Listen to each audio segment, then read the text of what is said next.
దీపానికి నమస్కారం చేసుకోండి. ఓకేనా?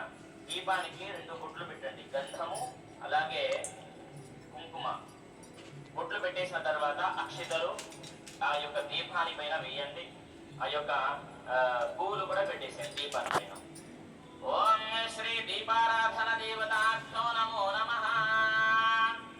ఓం. ఇప్పుడు పసుపు గణపతిని మీరు తయారు చేసుకోవాలి. ఎక్కడ అని అంటే ఆ యొక్క తమలపాకుల పైన పెట్టేసి ఆ టేబుల్ పైన పెట్టేసేయండి. కలశం అక్కడ ఏముండదు, ఎక్కువగా ఏం హడావిడి ఏముండదు. బియ్యం ఉంటుంది, వస్త్రం కింద వస్త్రము, దానిపైన బియ్యము, తర్వాత ఒక కలశము, వీలైతే అది కూడా కలశం కూడా కొని వేసేయండి.